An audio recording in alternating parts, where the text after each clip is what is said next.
Hello, Grumpy Old Fart here. I do a lot of videos on unexplained phenomena, and the reason that I do them, well, one is they're interesting to me. I like pointing out things that can't be explained. I did one on the stones of Baalbek, Lebanon. I did one of the H blocks in Teotihuacan. I want to say it's Pumapunku. Go back and check those out. You'll see what I mean.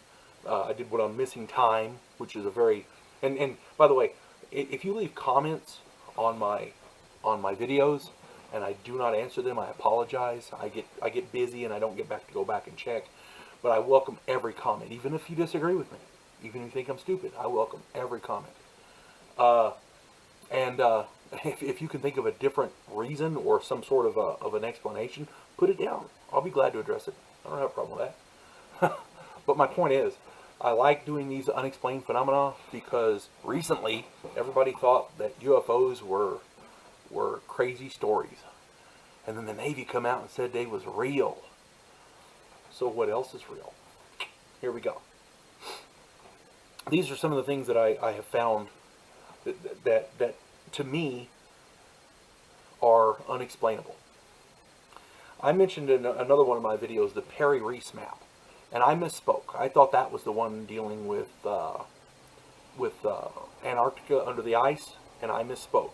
The Perry-Reese map is another map that I'm going to include here, but the map I meant to talk about was the Orontes-Phineas map. This is the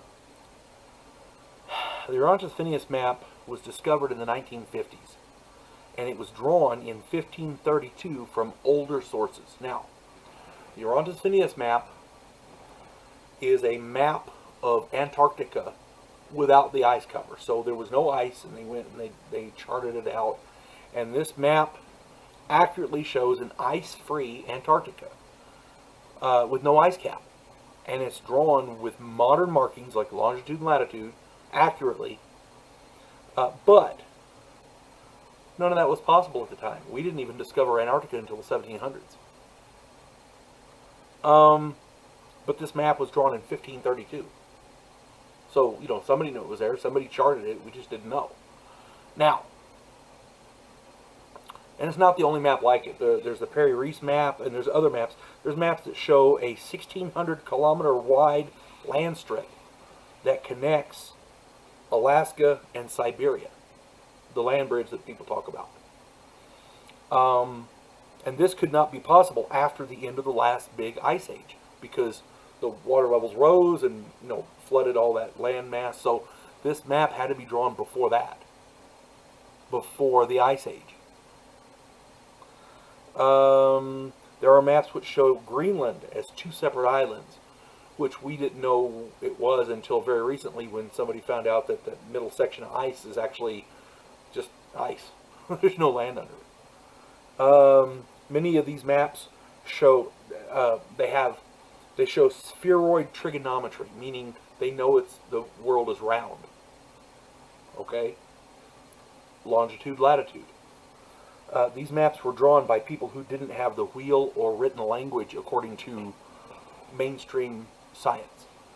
So what we're getting at here is there was a number of maps drawn that maybe thousands of years ago, much further back than should have been possible. These maps were drawn by people who didn't have written language. They didn't have the wheel. They didn't have iron or steel.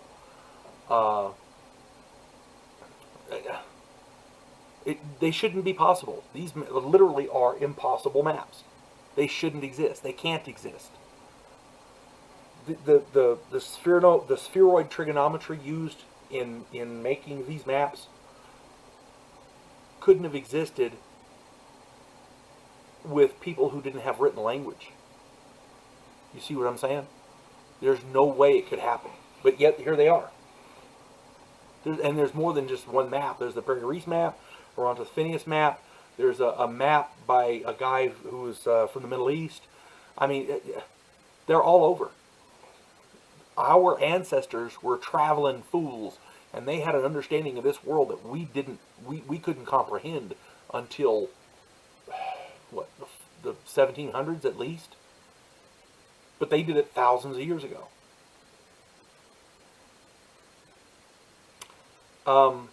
Some of these maps are so accurate, it's been speculated by military cartographers that in order to draw this map this accurately, they would have had to fly over them. Somebody had aerial views of these places. It boggles the mind.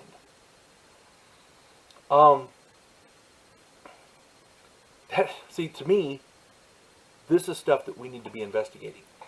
Because every time science says they know something for sure, somebody slaps them in the face with a fact that they can't, that doesn't fit their neat little paradigm. Okay? And Göbekli Tepe, I talk about that in some other videos. That's another one that they had no clue. It pushes back the dawn of man 5,000 years, and it still wouldn't explain some of this stuff. But, at any rate, I like talking about this stuff, so I'm going to do some more at some point. I hope you guys are enjoying them, and if you are, leave some comments. You folks have a good one. God bless one and all.